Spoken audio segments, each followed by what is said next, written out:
guys are my people. Third Amendment. No, like Fourth. I don't know. It didn't transfer. Fourth Amendment. You familiar with it? Do you know what it's in it? How about Fifth Amendment? We're going to talk about that tomorrow. I'm going to teach you tomorrow. I want to remind you, go to bed early tonight. Come early in the morning. We're starting an hour earlier. We're starting at 9, not 10 tomorrow. So we're going to open up the doors at 8 so that you can get seated. I know, right? We have to go to bed early too. We're night owls. So tomorrow it's going to be 1 hour where we're going to have church. And I don't even call it church. We're imparting the word. We're going to pray. We're going to sing. It's a 1 hour deal. We're going to have David speak. And then I'm speaking in the afternoon. And I'm going to teach you how to sue the unsuables. How to get remedy. Did you know it's a maxim of law? If a remedy is subverted or hidden from you, you have the right to create your own remedy. Did you know that? It's a maxim of law. Create your own remedy. Could you imagine standing in front of a federal judge and saying, well, all my remedies, all my redress efforts have been blocked. So here I am, Your Honor, and I'm going to give you a remedy. If you don't create one for me, I will create my own, and I would be very generous with myself. So either you create a remedy or I'll do it. And smile real big and be gentle-spirited about it, because they'll look at you and go, uh-oh, it's about to get real for us. Because when the people find out that you have the power to do whatever you need to do, including creating your own remedies, it's over for them. Well, we've already figured that out in Texas. We want to teach our Oklahoma brothers and sisters to do the same. And I really want to coordinate with Pastor Danny, who, you guys have all heard of a court of chancery? Oh, come on, y'all. Where you been? Oh, that's right. A lot of you are brand new. A chancery court is superior to what they're offering us in their fraud Article 1 courts. Did you know that? A chancery court is spiritual. And it's also common law. It's the difference between right and wrong. A chancery court is a superior court. Well, chancery, this is a church, right? It's not a 501c3. Did you know that? We really want to coordinate with Pastor Danny in Oklahoma for this to be the place where your chancery courts are set up and you're rendering judgments and you're giving Oklahoma brothers and sisters remedy, relief, and restitution. And we want to bring our Kansas and our Colorado and all the other surrounding nation states to Oklahoma to teach and train them. And I will drive up from Texas and show you how it's done. I'm happy to do that. I am Consul General for the Republic of Texas, and I don't like polished fancy names, because really we just pour our hearts out in trying to set our people free.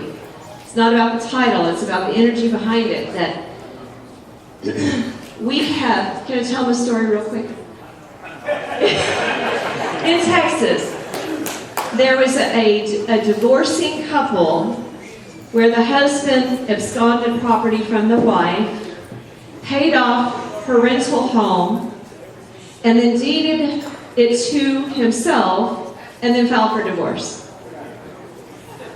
So what happened is she went ahead and rescissioned the marriage license for fraud. By the way, rescission is a whole power tool we're going to talk about tomorrow. It's like time travel, going back as if you never signed the contract. It's powerful. She rescinded the marriage license, and then she filed a land patent on the land, and then she took it to a common law court and got the common law court, after she filed affidavits that went unrebutted to her former husband. Affidavits unrebutted are entitled to a judgment. Then she took it to a common law court and got the common law court to dictate exactly which were her properties that she owned prior to the marriage. It's called separate property. What happened was, after she got the common law court judgment, and we did what we do to make that common law court judgment valid, which we're going to talk more about tomorrow, she went and filed it on the land or in the county where her rental property was, and they immediately changed the tax records where it was now back in her name and no longer in his corporation name that he had deeded it to. Do you understand the power that you have? Oh yeah, of course. Absolutely. So, common law court. The common law court of the Republic of Texas. So we've already won at the Texas Supreme Court. I know David told you that yesterday, but sometimes when you're drinking from a fire hydrant, it's hard to remember everything. In 1995, the Republic of Texas restored their republic. They held a common law court. A loser from that adventure took it into the state system on appeal. Guess what the appellate court said? Res judicata, we do not have jurisdiction, and it was dismissed because the Republic of Texas common law court had ruled. Do you understand what I'm telling you? So then the loser, who now got kicked out of the Court of Appeals, took it to the Texas Supreme Court. Guess what they said? We don't have jurisdiction, dismissed for want of jurisdiction. The common law court is superior to all their fraud courts. Do you understand what I'm saying? When we're talking about the situation that we're all in now, there is no relief, remedy, or restitution, right?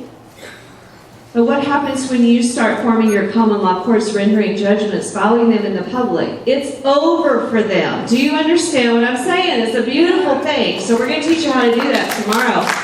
We love you. Stay free. God bless America. God bless Oklahoma. God bless Texas.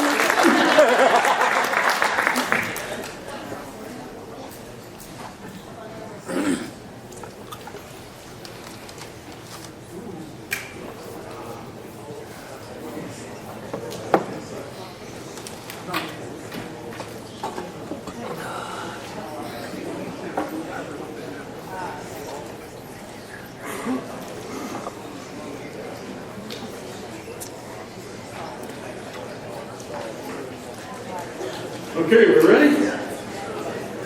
Hopefully I'm ready.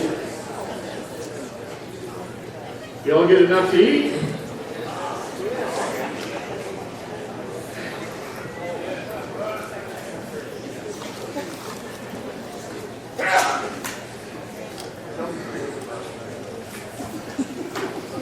Okay, I'm going to finish this up real quick because I just didn't get to it before lunch. It's not going to take very long. All these people with the county, the real estate agent, everything that I mentioned before, right? All these people, the conspiracy, a mafia group, stealing people's property, all great, nice people, sweet people, but you put them together and it causes a problem, all right? Here's what happens. At some point in time, this chain of title stops. The grant deed stopped. And the county come in with all these people just doing their job, just doing their job, and they tied a string onto this unbreakable chain. And they created the first, at this point in time, they created the first warranty deed. Now remember something, I want you to associate this with the word fraud. The nice thing about fraud is at some point in time, it is recognized. That's when everything changes. The point in time when fraud is recognized. See, fraud can have been going on for years. You could have came to me with a story 30 years ago. And I believed you. And I believed your story. And I decided I'd help support you. And I just religiously sent you $50 a month to support your story. And I've been doing that for more than 20 years. Because I believed in what you were doing. And the job you were doing.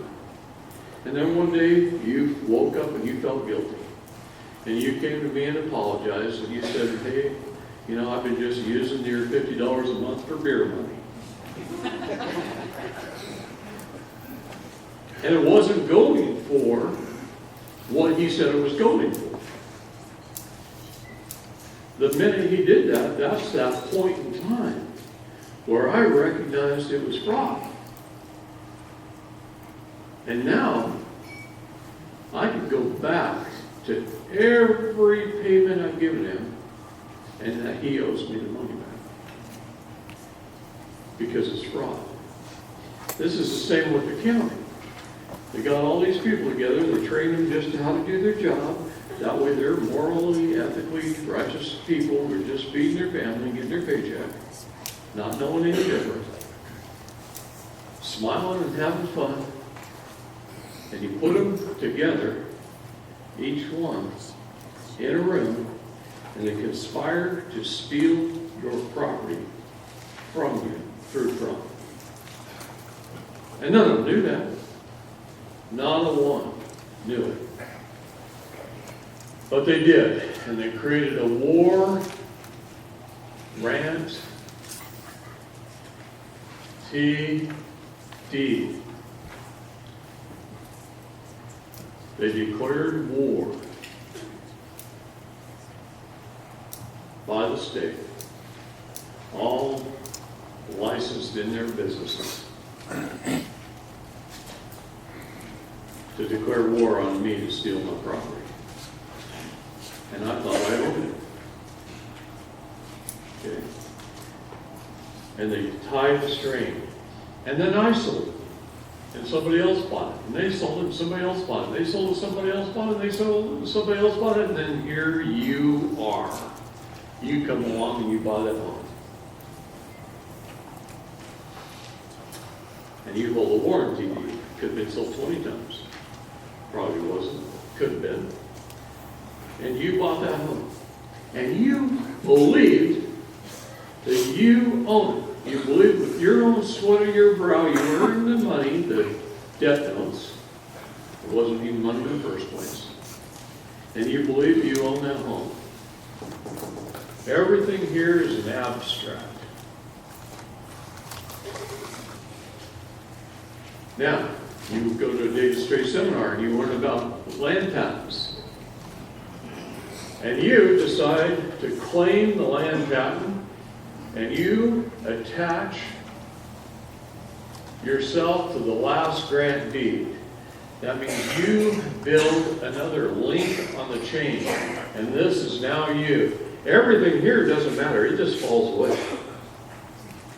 Fraud's vitiated. It's gone. It doesn't matter who owned the property before you, or the property before that, or the property before that, until it gets to here. Because all this was, well, just SMU.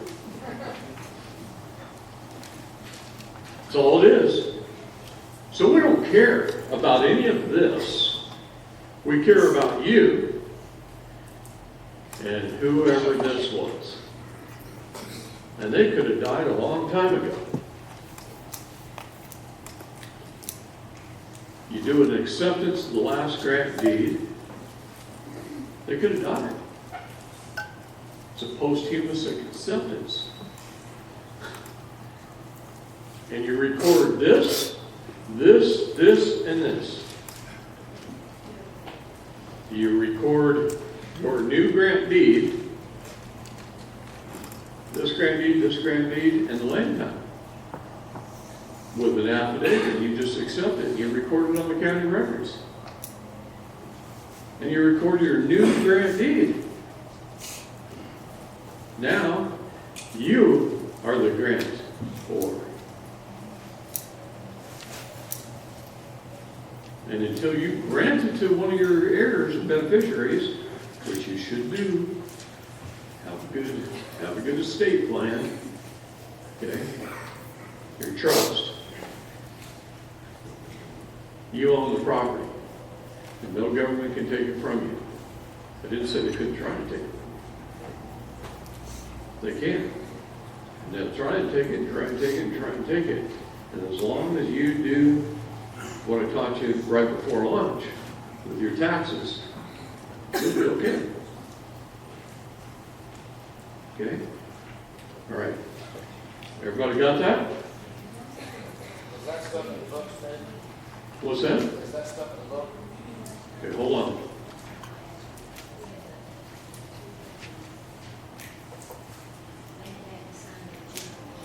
Uh-huh.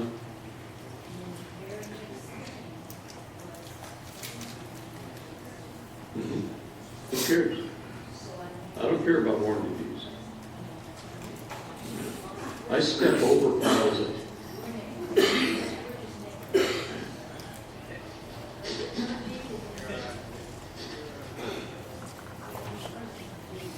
You create a grant deed, you accept the last grant deeds or the land patents. There might have been just a land patent that went straight to warranty.